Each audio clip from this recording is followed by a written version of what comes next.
Good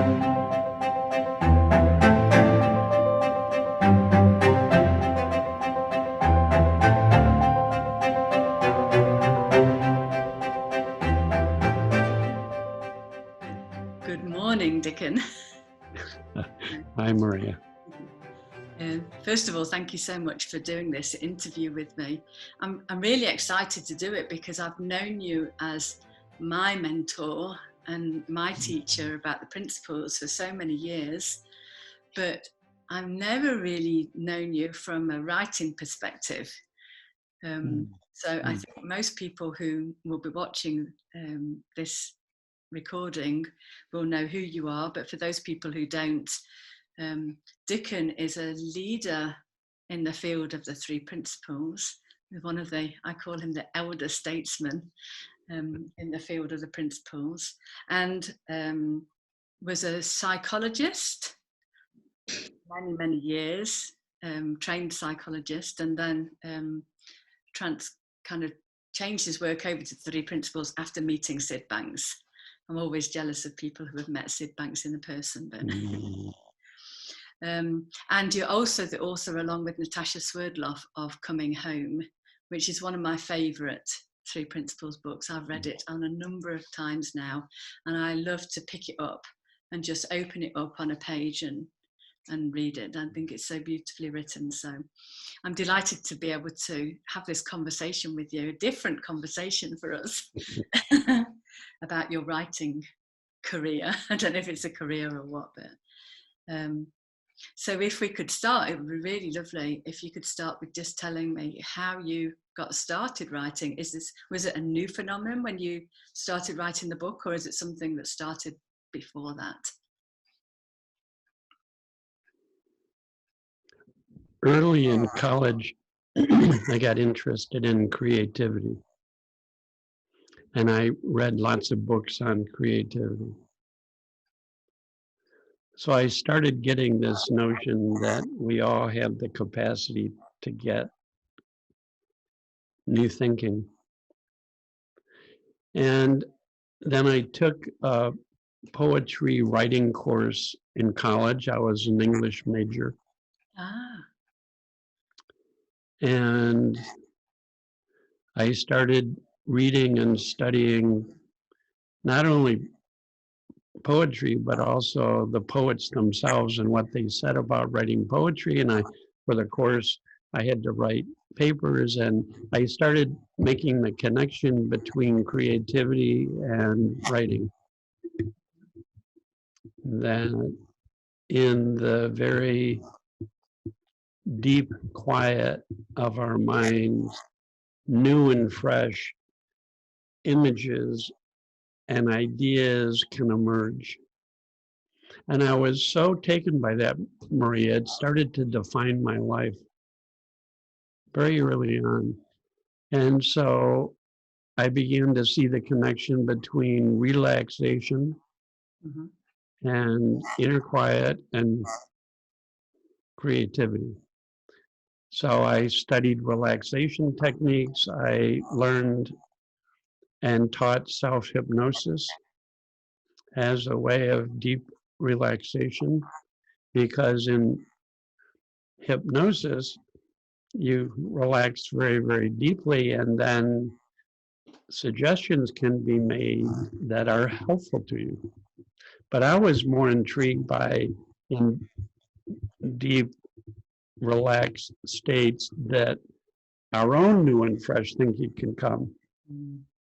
And then at one point I read, I think it was Ben Franklin, I could be wrong, but it was someone who valued creativity in writing, and he would lie on his back with his elbow on the ground, but his hand up in the air, holding a ball.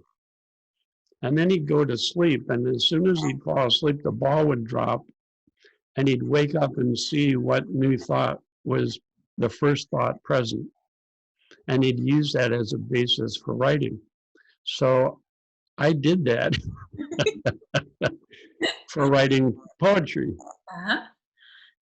And then after I graduated from college, I started teaching high school English. And I had a lot of kids who did not like school, did not like writing, did not like English, and wouldn't even consider reading a poem. So I'm going, how am I going to help them develop a passion for writing poetry? And so in a quiet moment, I had this idea on how to do it. So I came into the class and I had everybody have a blank piece of paper and a pen on their desk. And I turned out the lights in the classroom, which never happens. I said, put your heads down. We're just going to relax today. And of course, they were thrilled.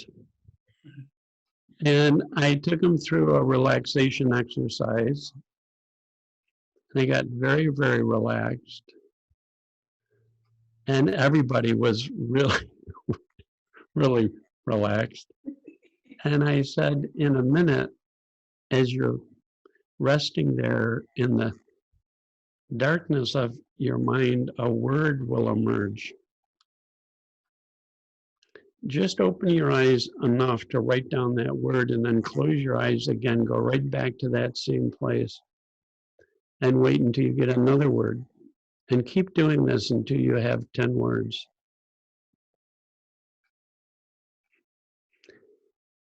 And when they finished, I took them through an exercise to gradually bring them back into the room and then eventually turn the lights back on. And I said, now, these are your words, no one else's. And your combination of words are unique to the world. No one else has these words these 10 words.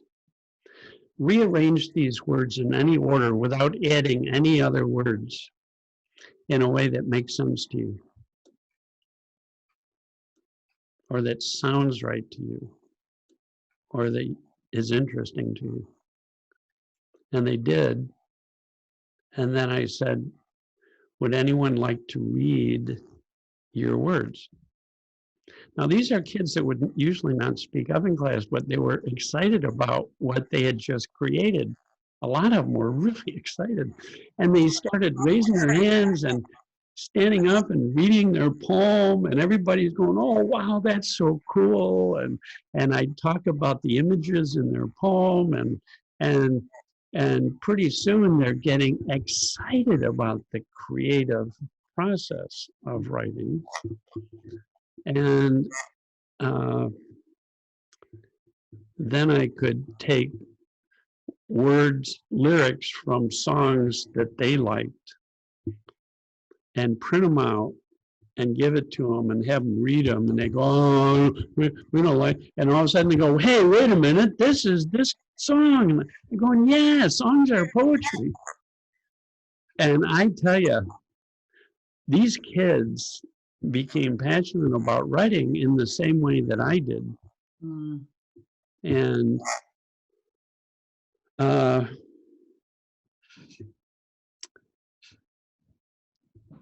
later on,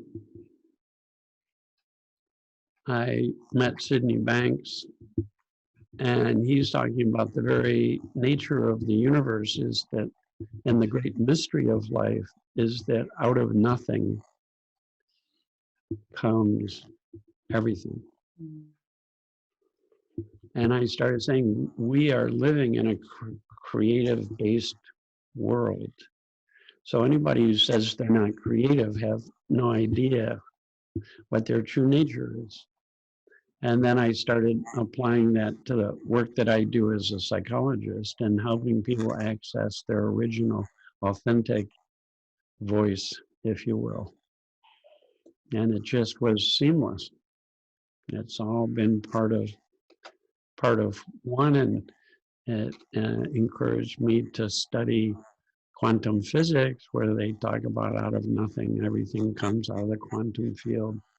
Matter is a temporary arising of life energy, temporary condensation that dances around and then goes back in. And I said, well, that's writing. That's what writing is. The arising of new and fresh energy taking form as images and words. And then we get to share those with other people. That's my, Wow. that's my, how I got into writing was through creativity. I love how you describe that, because I see through my own writing, I see how I sit there with absolutely nothing on my mind and just wait for something. Yeah. And even just this last week in the writing that I've been doing on a daily basis, it's like everything has slowed right down. I have to wait such a long time sometimes for the words to come through. This is just happening to me this week. It hasn't always happened this way, but in this really, really slow way, just waiting for words to come up. Yeah. It's just been amazing. So as you were talking about that, and like that out of nothing, okay, now, because I notice when my head starts to get in the way, but I ignore that and still wait for this to come. It's just so cool to have it described in the way that you've just described it, and being able to relate it to my experience. So you've pretty much always written then, like. I've always loved getting really quiet and seeing what new and fresh words arise. And I do it daily. I have for years and years and years, many times often during the day. I do that. And now in my work, it helps me find new and fresh ways to talk about what I'm sharing with people about how life works. So how did the book come into form then?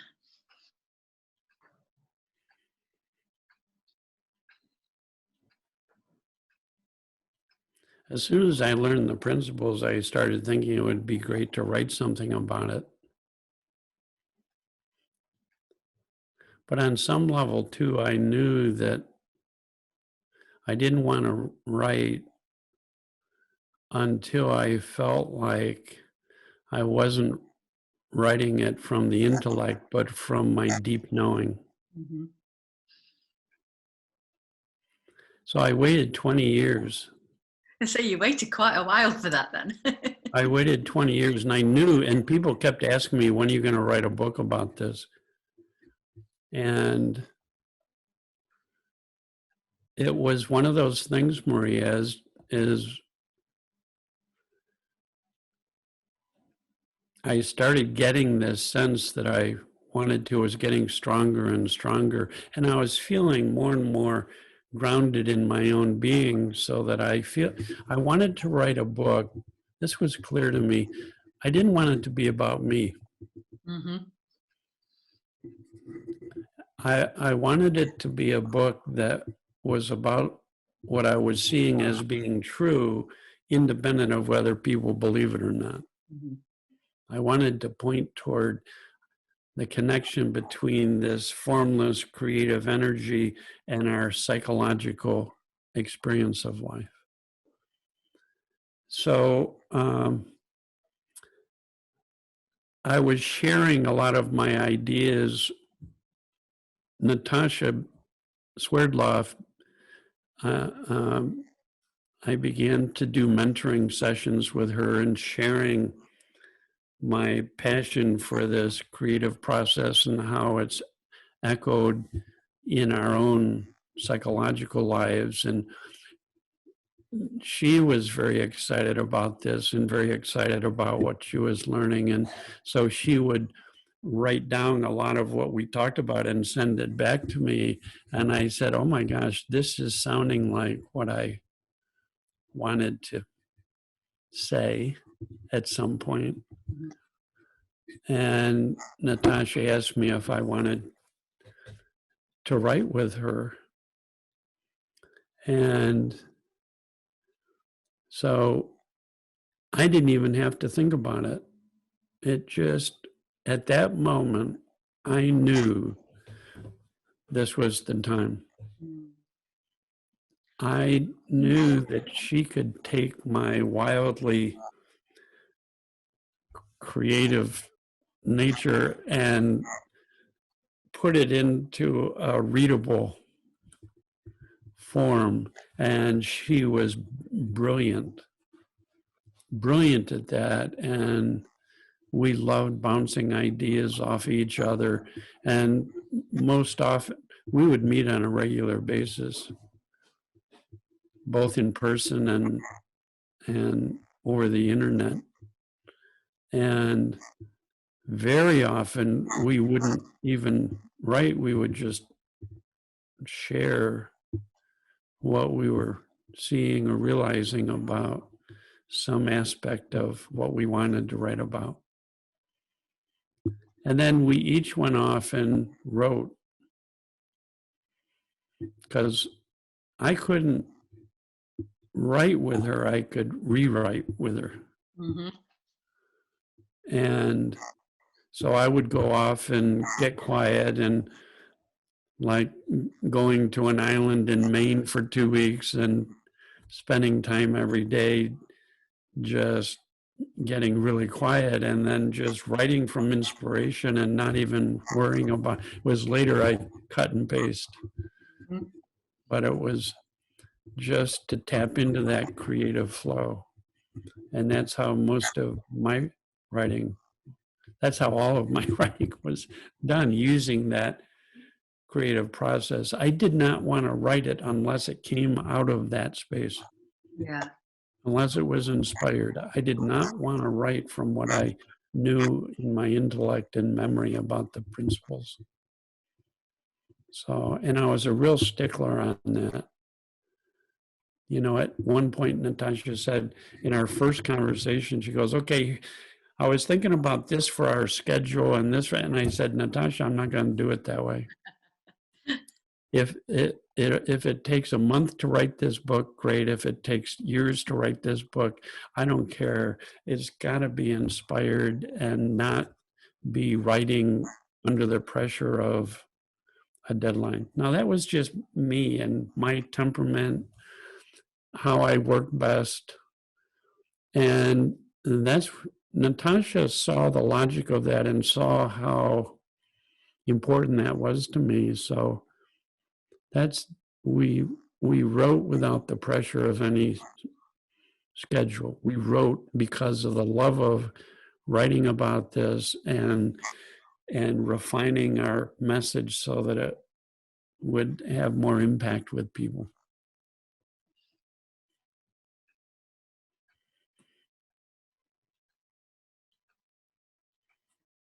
There's so many things in there I could pick up on.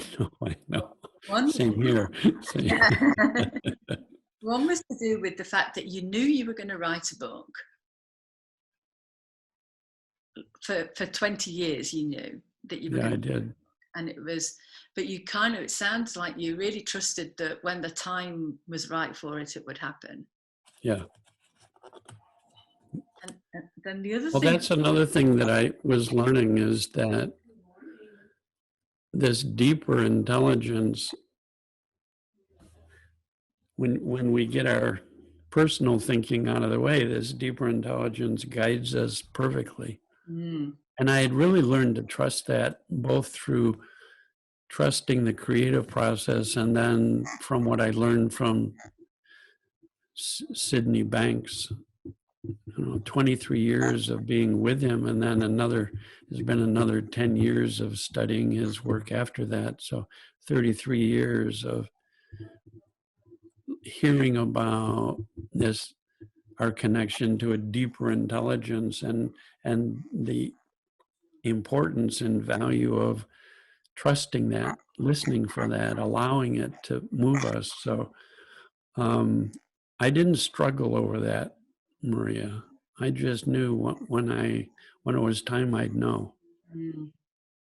And I am so glad that I trusted that and waited. It didn't feel like I was waiting. It was just, when it's right, I'll know, and then it'll be perfect. And And it, no question, it wouldn't have been the book that I wrote if I'd done it 20 years earlier. It would have been so influenced by ideas and beliefs that I was holding on to, and it wouldn't have been as universal. It would have been much more personal, which would have, I mean, there's nothing wrong with a book that's personal, but that's not what I wanted to write. I Yeah. wanted one that people could pick up in 10 years and it wouldn't be dated. I didn't want it to be dated for this book. Yeah. I mean, I thought it was pretty audacious even to think that I could write about the very nature of life, very nature of human beings. And so I wanted to make sure it came out of realization rather than excitement over ideas. And I could tell the difference in our writing. Natasha and I could too. We would know, you know, in terms of how we work together, we never had a disagreement or argument in 2 years of working closely together, because we both were committed to a notion if something we wrote didn't feel really good to both of us, went, oh, that's it, that's perfect, that's it, beautiful. If it didn't have that feeling, rather than trying to just edit it, sort of keep rewriting that, this was sort of shocking to Natasha, was I'd say, throw it away. We're throw that chapter away that we've spent the last 2 months on. We'll start over. It'll be much better. She go, well, I'll save it. I'll save it here. We'll just save this. And she had files and files of things she saved, and then we would get quiet, and something would occur. The one or the other of us, they would go, that's it. So we didn't have to argue. We didn't have to disagree. We both could recognize when it wasn't inspired in a way that made sense to both of us. That was our criteria. So I learned more about true collaboration. And it's the reason we were able to write with one voice rather than two different writers writing from two different voices. Yeah. This is really, it was really unusual, is because we got so deeply aligned around what felt right and made sense, we could write together in a way that we weren't conflicting voices ever. And I love that. I absolutely love that. You know how sometimes writers say, I can't take any credit for this. I was just the scribe, the muse wrote this and I just transcribed it, you know. That's how we felt, was we wanted wisdom to be the author of this book, not Dicken or Natasha. We got out of the way. And Natasha will tell you, there was times when we're sitting side by side and we're going over something and it just wasn't feeling good. And right then and there, I just stop. I did this any number of times. Lean back, close my eyes, and it was like I was taking a nap. And 20 minutes later, out of that deep quiet, I just start talking, and she'd write down as fast as she could what I was saying, because it was so deeply fresh and inspired. We go, that's it. That's what we need to say about this. And it would blow both of us away. It was, I have a friend who's a professional drummer, and he would say, sometimes when I'm playing, I'm just not there anymore, and the other guy shows up and plays. So I used to joke with Natasha all the time about, we still use that joke, because isn't it great when the other guy shows up, when the other woman shows up and sort of takes over, you know, that authentic creative impulse that's not even personal. So That's how we saw the writing process. If we could get our egos out of the way, temporarily set aside our intellect, and see what would come that was really inspired, new, and fresh. So I love the creative process because it feels good to relax. It feels good to rest in not knowing. And it feels good to have new and fresh come that's uplifting. So if writing doesn't feel good, I think there's something wrong with it. I'm not a struggling artist. I'm not a suffering artist. Someone who has fallen in love with the creative process and embraced that as not only a way to write, but a way to live. Mm.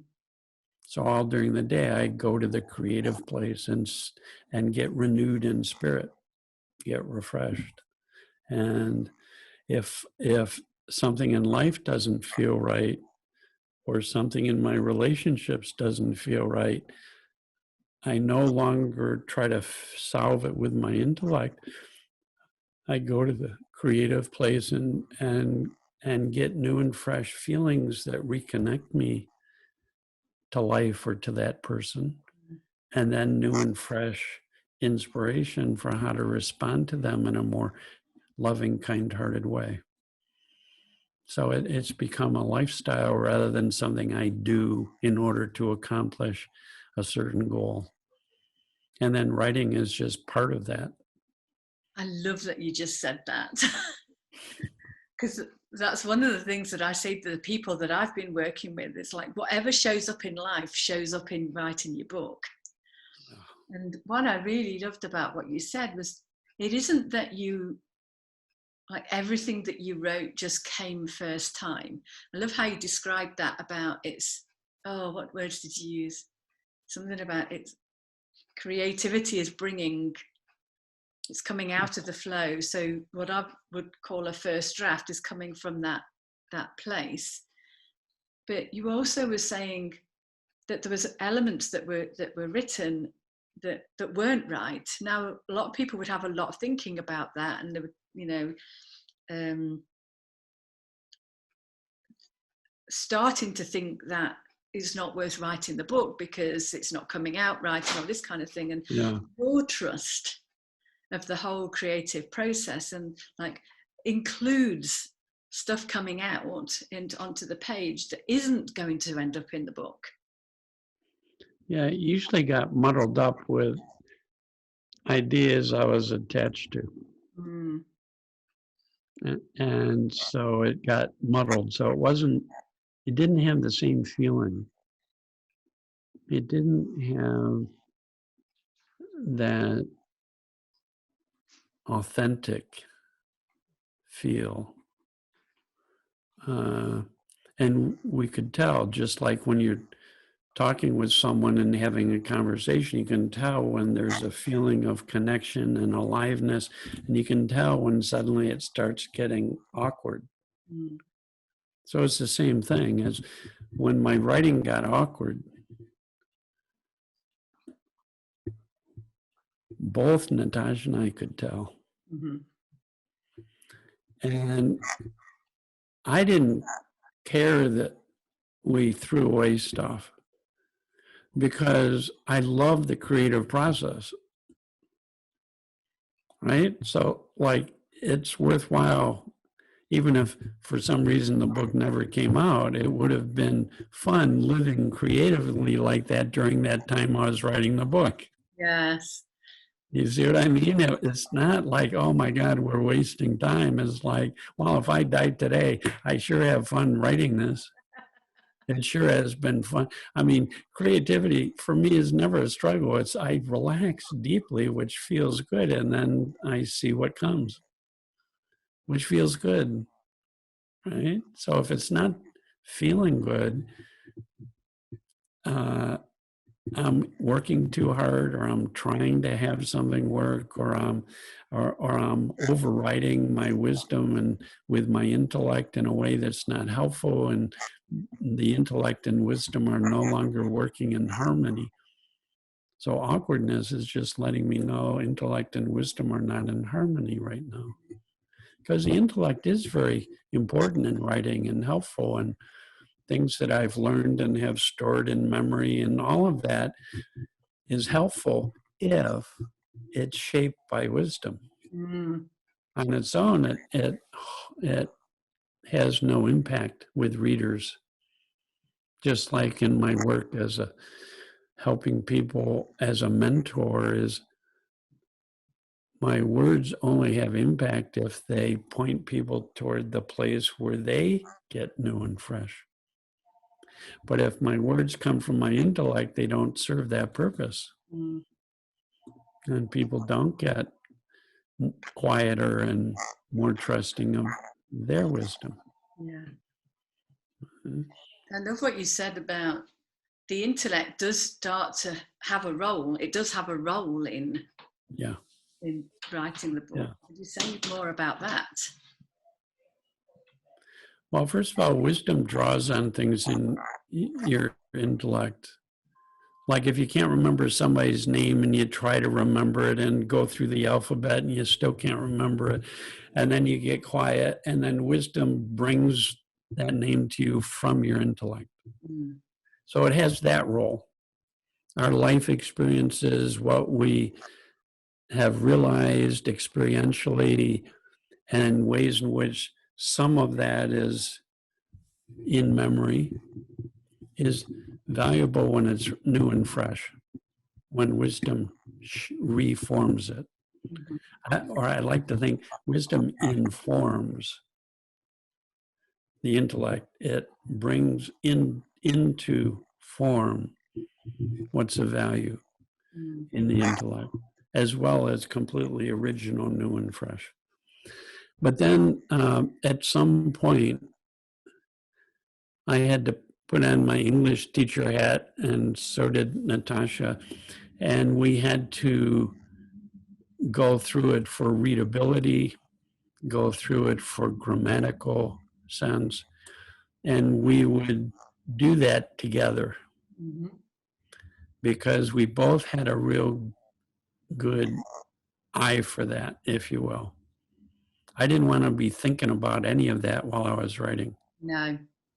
And then, so if we did something by the internet, we'd screen share the text and go through it, and then we could do our preliminary edit.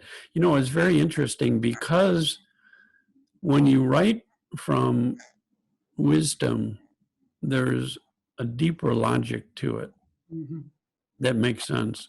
And then when you fine tune with the intellect through that kind of critical eye editing, when we took it to the editor, he was blown away. He says, I rarely get a manuscript that's already in such good shape. He said, usually I do 3 complete stages of editing. I can tell already with yours, I'm only going to need to do 2. Wow. He says, I rarely get something that's this clean, this organized. I don't even have recommendations for reorganizing things in your book, which I always do. All right. So that felt good. That was another indication. This is where I see the intellect and wisdom, when they work in harmony, it's all part of a lovely creative process. So that even the editing was fun. Mm-hmm. It wasn't a struggle because, you know, we'd still get quiet and then see what made most sense grammatically. You know, so. And then Natasha was way better than I of saying things like, we talk about this here, but we haven't even introduced people to that idea. So we have to introduce them to that idea. So we would do our own reordering so that the flow and logic of the book worked well. And Natasha was so good at that. Oh, so good at that. That it made it the book that it is. It wouldn't be the book that it is if I hadn't done that. So it was another reason why I was just glad I collaborated with someone that was so easy to collaborate with, who valued the creative process, who understood going back to the drawing board.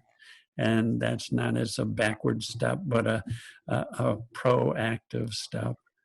And then loved refining it so that it was in service. Both of us were committed. This book has to be of service to our readers. It's not a showcase for who we are. It's we're doing the best we can to point people toward this creative nature of life that we've fallen in love with, and we know when people experience it, they'll fall in love with it too. I love that you were so clear about what you wanted the book to be.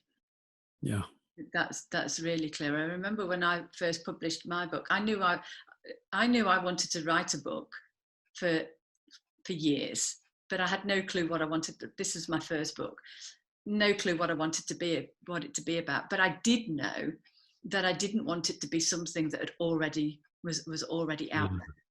yeah. I knew I wanted it to be. See, that's a lot right there. I had no clue what it was going to be, and then until one day, just this idea popped into my head, and then that started the basis of it.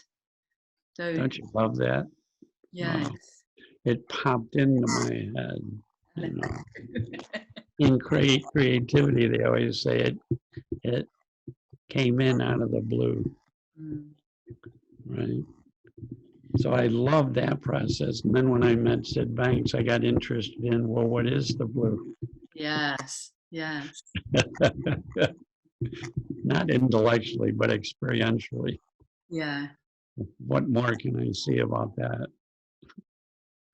What I love about this conversation is that the experience that you had of writing the book, like 2 years, the collaboration, the coming from this deeper place, the editing process, the stuff being written and it not being right, and then other stuff, and then moving things around and involving an editor. It's exactly the same process that everybody else who writes a book goes through. But the journey itself for you sounds a lot easier than most people experience. Because I've learned, and primarily from the teachings of Sydney Banks, that any time I experience tension or stress or confusion or uncertainty, that's an indication that I'm starting to misuse my intellect, and it's an invitation to immediately step back from my intellect into the unknown. And if I only relied on the intellect, that would be death. Mm-hmm. But with an understanding of wisdom, it's basically saying when I feel tension, stress, or upset, it's an invitation to let wisdom weigh in so there's a balance. Mm-hmm. And so I didn't suffer through the writing process. And that tension and stress or confusion and uncertainty or doubt became a good thing. Mm-hmm. It was reminding me that I'm connected to a deeper intelligence, and it was an invitation to throw myself wide open to the stars again, literally. Mm-hmm. And so it was, it's what makes my life easier psychologically, and it made my life easier in writing because it was the same understanding was helpful. Yeah. So just the last piece in the journey is the publishing bit. So you've written it all, you've got to a point where you're happy with it, the editors looked at it. How did you get it published? Well, we talked to a number of people that had had books published by publishers, and we talked to them about the process and what they saw the benefits, what they thought the downsides were. We researched it. we really looked into it, and we then also looked into self-publishing and researched that and talked to people. And we love the ease and availability if you self-publish through Amazon. Mm-hmm. And not having to use a middle person.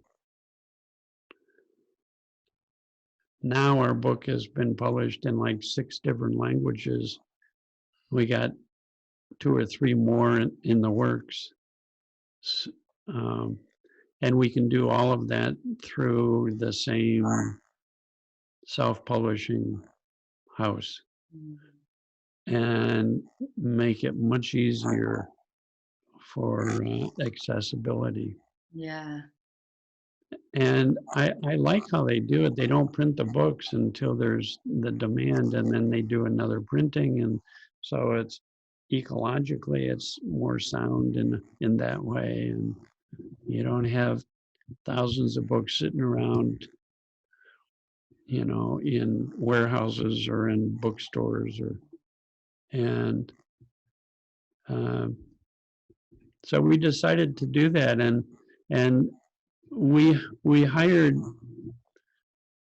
It was sort of an interesting journey. We hired one editor who it was more about them than about being of service. And pretty soon I got so uncomfortable. I said, Natasha, I can't work with this person. They have good credentials, but it's just not going to work out. So we let that person go, and we found another editor who was more familiar with the material. He had edited other Sid Banks books and was a professional editor. And oh my God, what a difference. Yeah, I bet. Totally in service to creating the best book for readers. And so easy to work with, no ego involved. So that was thrilling. And then we wanted a graphic designer, and we found someone, and it worked well for a while, but then again, it wasn't sort of in service of our vision, so we found another graphic designer. And to be able to produce and create exactly what we wanted to in the way we wanted to. And that was another thing about not having a publishing house, which then can influence what you write and tell you how the title they want for the book, and often suggest things that you're not keen on doing, but they say we insist on it because of our readers. And we didn't. We certainly did not with this book, which is also it would take the perfect publisher to really have a deep understanding of what we were trying to say, Yeah. so that they wouldn't turn it into, like you said, something that's already in the world that maybe would sell more copies. Yeah. And that was not our criteria. I'm really delighted that you didn't have a really straightforward experience. Like it didn't all just go swimming. No, it didn't. No. Well, When it came to working with other people, we wanted people that could collaborate with us the way we were collaborating, and that also had little ego and were totally in service to the project, and so that it could have impact for people. So I had extremely, we both did high standards for who we wanted to help us do editing and graphic designing. And I'm so glad we trusted our instincts. Yeah. It really made, with our decisions on that were also made the same way. In a quiet moment, we just knew. In the same way you can know when something is right, you can know when something's not right. Yeah. And learning to trust that instead of overriding it. Well, in my humble opinion, it certainly had the desired effect, because I think it's such a beautiful, beautiful book. And I'd already thought that. You said it earlier about I can't tell reading it, and I know you pretty well. I couldn't tell what was yours and what was Natasha's. Yeah, no. Absolutely couldn't. We both were thrilled that that was true. Yeah. And in some ways, that was unusual for a writing collaboration of a book like this, to have a single voice. But the single voice was what occurred from a deeper place than either of us personally. And that's the only reason we could do that. Yeah. We were committed to that. That was exciting. We both love that aspect of this writing project. Lovely. So I just want to ask you one more question. We've talked a bit longer than I said, but I just couldn't keep this short. So there is a lot of people now who have come across the principles and have some understanding of the principles and also want to write a book. What kind of guidance, advice, tips would you give to people who want to do that?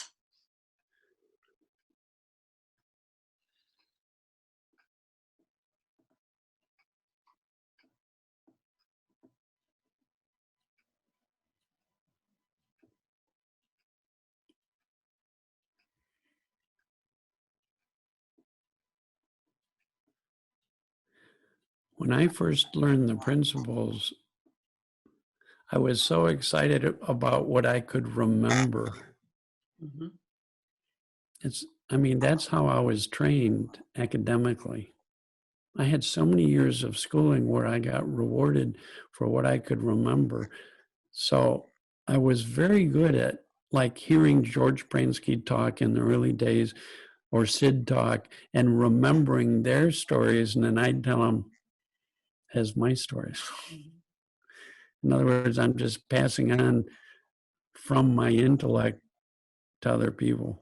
Yeah. And I've done writing like that. And people can say all the right things, but it's not what they've experientially realized, so that it's now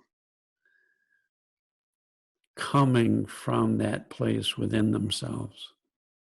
So I would encourage people that write to have an understanding of the difference between, it's just like with new teachers often teach from their intellect, and you can tell, and it doesn't have an impact of somebody who barely says as much, but it comes from that feeling, Mm-hmm. that knowing, that deeper knowing, feeling place. And so when writing comes from there, it's going to be helpful and have an impact. So that's sort of my criteria for new writers, is the one I used on myself. I'm not saying people would have to wait 20 years to write an inspired book about the principles. No. Totally not true. That was just me, because I wasn't writing about an application of the principles. I was trying to write about the principles themselves. Yeah. No one else had really done that but Sid. And it was like, who do I think I am? Oh my God. Well, I've got to really be a creative channel for this book, or I have no business writing it. Mm-hmm. Application books are different. People are telling their own story, in a sense, their own examples, their own metaphors. A lot of people have written beautiful books about the principles, because it's, as Sid would say, keep it simple. Only talk about what you know. If you don't know about the principle of mind, don't talk about it. For years when I taught, I only taught the principle of thought, because I had no clue about how to talk about consciousness or mind other than from my intellect. Yeah. Until I saw it deeper, until I started connecting the dots and seeing the creative nature of life. And connecting that to my love of creativity. And then it was like, whoa, I got a lot to say here. If I can help disaffected teenagers who hate English and hate poetry, if I can help them learn how to love writing poetry, then there's something in that if what we say is pointing people toward that in themselves. See, that was Sid's criteria. Is this book a reflection of you, or is it pointing people toward the wisdom within themselves? At one point I talked with Sid, and he said there were a couple hundred people a day getting off the ferry on this little island looking for him, coming from all over the world. Can you imagine? I said, my God, Sid, what did you do? And he said, I told him to go home. He said, the wisdom you seek, you can't get from another person. You can only find it in the deep quiet of your own being, your own consciousness, your own mind. Right? That's your teacher. So when that becomes a person's teacher and they let that teacher guide their writing, it'll have an impact. It'll be helpful to the world. Mm-hmm. If it's just sharing things you've heard other people say or trying to say it the way they say it, the strange thing is they'll sound great, but it won't have any impact. Mm-hmm. It doesn't resonate beyond the intellect. It will be one intellect talking to another intellect. So that's it. It's a much better way to write, though. It's more enjoyable. It's a deeply fulfilling creative process. You know, I encourage everybody to write that way, no matter what they're writing. Yes. Oh, wow. Well, Dicken, that's been really beautiful. I love this conversation with you. Really, really lovely. Thank you. It was fun. I did the same thing yesterday as I got quiet, and all this stuff about my early creativity came to mind. I hadn't thought about that. I was just going to talk to you about writing my book. And all of a sudden, the whole thing of the look on the kids' faces reading their poetry came to mind. It was like, oh my God. This started, my interest in writing started long before even I started writing. or knowing that I was a writer. Yeah. It's interesting because like I look at where I am now in terms of writing, and you know, I had thoughts about the book that was published in mine was published in 2014, even just literally written just before I met you. Wow. But like I'm seeing now how my writing career began a lot earlier than I thought it had. Like you can see, looking back, I can see the breadcrumbs. You know, the trail that kind of system has been, you know, kind of moving and shaking, I was going to say. Oh. Well, thank you so much, Dicken. So your book is coming home with Natasha Swerdloff, and it's in so many languages, isn't it? But people could just find it on Amazon, can't they? Yeah, they can. Yeah. That's just really lovely. So thank you so much, Dicken. I really. You're welcome. I've loved doing this with you, Maria. Thank you. I'm a big fan of your writing, so because I know where it comes from. I do my best. I'm onto you, Maria. I love it.